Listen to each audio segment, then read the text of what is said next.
and upon all those who follow them in guidance until the day of resurrection. I take this opportunity to once again welcome all of you, my respected listeners, to today's program. Today we'll be talking about the principle, a verse that touches many themes in our earthly existence. In this verse, Allah subhanahu wa ta'ala said, وَقَدْ خَابَ مَنِ افْتَرَى وَقَدْ خَابَ مَنِ افْتَرَى. He has indeed failed those that tell a lie. Whoever tell a lie has indeed failed. وَقَدْ خَابَ مَنِ افْتَرَى. Those that invent lies has indeed failed. This is a principle that was mentioned by Allah subhanahu wa ta'ala and revealed to the Holy Prophet sallallahu alaihi wasallam in the verses that talk about the relationship, the verses that talk about a context that was witnessed between Prophet Musa alayhi salam, who was upon the truth and upon clear guidance from Allah subhanahu wa ta'ala, and between the forces of Fir'aun, the sorceress, that advanced towards, that Fir'aun gathered. He organized them to come and challenge Musa alayhi salam. So in the narration, Allah subhanahu wa ta'ala said, قَالَ مَوْعِدُكُمْ يَوْمُ الزِّينَةِ وَأَنْ يُحْشَرَ النَّاسُ ضُحًى فَتَوَلَّى فِرْعَوْنُ فَجَمَعَ كَيْدَهُ ثُمَّ أَتَى قال لهم موسى ويلكم لا تفتروا على الله كذبا فيسحتكم بعذاب وقد خاب من افترى فتنازعوا أمرهم بينهم وأسروا النجوى. Mentioned in Surah Taha from verse 56 to verse 62. Allah says that قَالَ مَوْعِدُكُمْ يَوْمُ الزِّينَةِ. When Musa alayhi salam, he came to Fir'aun with all clear verses and signs showing that he was a prophet sent by Allah subhanahu wa ta'ala, and that Allah is the only one worthy of worship, contrary to what Fir'aun claimed, that أَنَا رَبُّكُمُ الْأَعْلَى. He made himself a self-imposed Lord to all the people that he was ruling, that he was the Lord, the Most High. Musa alayhi salam came announcing to him that no, you are not Allah, you are not Lord. The Lord is Allah who has sent me. The Lord is Allah subhanahu wa ta'ala who has sent me.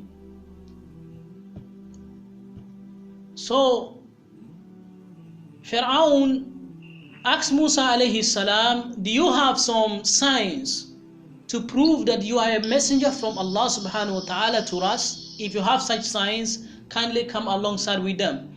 Musa alayhi salam, in the popular narrations that we all know, he threw the stick, it turned to snake, and then he put the hand into his cloth, he brought it out, and it was full of light. These were clear signs that he was a prophet from Allah subhanahu wa ta'ala. But Fir'aun says that no, this was sihr. This is a plot that you have plotted in order to take away the Israelites.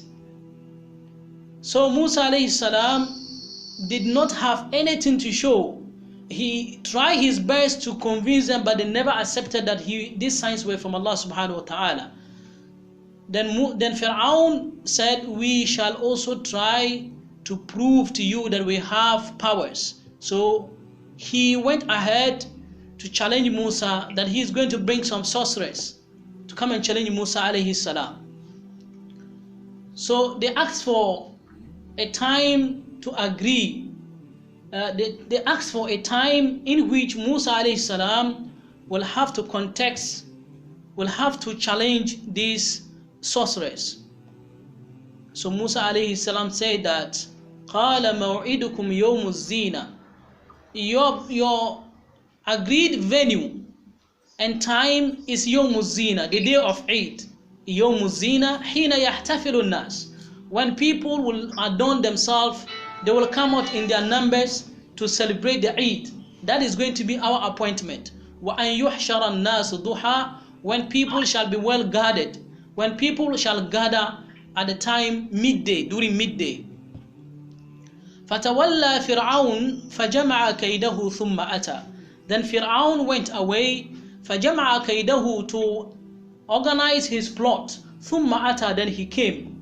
He came at the agreed date and place for the context. قَالَ لَهُمْ مُوسَى وَيْلَكُمْ. When Musa alayhi salam saw that Fir'aun has indeed gone to organize the sorcerers, the most powerful sorcerers in his kingdom, he made his soldiers to fetch all of them from wherever they were to bring them to challenge Musa. When he saw the sorcerers coming, he said, وَيْلَكُمْ, woe unto you, لَا تَفْتَرُوا عَلَى اللَّهِ كَذِبًا. Do not invent lies against Allah subhanahu wa ta'ala. فَيُسْحِتَكُمْ بِعَذَابٍ. Then he will exterminate you with his punishment. فَيُسْحِتَكُمْ بِعَذَابٍ أي يَسْتَعْصِلَكُمْ. Al-isti'sal is to destroy a person from the roots, such that nothing of his remains, nothing of his remnants will be left for people to see. Such was the words Musa used to describe those who will invent lies against Allah subhanahu wa ta'ala. قَالَ لَهُ مُوسَى وَيْلَكُمْ, woe unto you, the sorcerers. Do not come and invent lies against Allah. فَيُسْحِتَكُمْ بِعَذَابٍ. Because if you do that, He, Allah, will exterminate you. He will destroy you completely and uproot you from your origins with His punishment. Nothing of you will be left as a remains for people to come after you to see. وَقَدْ خَابَ مَنِ افْتَرَى. وَقَدْ خَابَ مَنِ افْتَرَى. A failure indeed is that person who invent lies against Allah. And this is our principle. وَقَدْ خَابَ مَنِ افْتَرَى. The narration was about Musa alayhi salam and the sorcerers of Fir'aun. The sorcerers of Fir'aun came forward to use their magic to invent lies, to mislead people from the right way. And Musa alayhi salam, he pronounced this fate upon them, that anybody that tries to invent lies against Allah subhanahu wa ta'ala will indeed be a failure. فَتَنَازَعُوا أَمْرَهُمْ بَيْنَهُمْ وَأَسَرُّوا النَّجْوَى. The most important thing here is وَقَدْ خَابَ مَنِ افْتَرَى. Al-iftara in Arabic language is pronounced, and the meaning is al-kadhib wa shirk wa dhulm. It comprises all these two dangerous sins. When you say al-iftara, وَقَدْ خَابَ مَنِ افْتَرَى, those who invent lies. Anybody who tells normal lies is an inventor of lies. Anybody that worships others besides Allah, he is lying. He is an inventor of lies. And anybody that cheats, that oppresses other people, he is also an inventor of lies. Because oppressiveness, it comes with lying. Just people don't tell lies. Just people don't tell lies. So the Quran gathered this particular word, al-iftira al-Allah, inventing lies upon Allah. It comprises these three dangerous sins: al-kadhib, al-shirk, and al-dhulm. And these are very destructive sins. Lies, worshipping others besides Allah subhanahu wa ta'ala, that's polytheism, and then al-dhulm, injustice and oppression.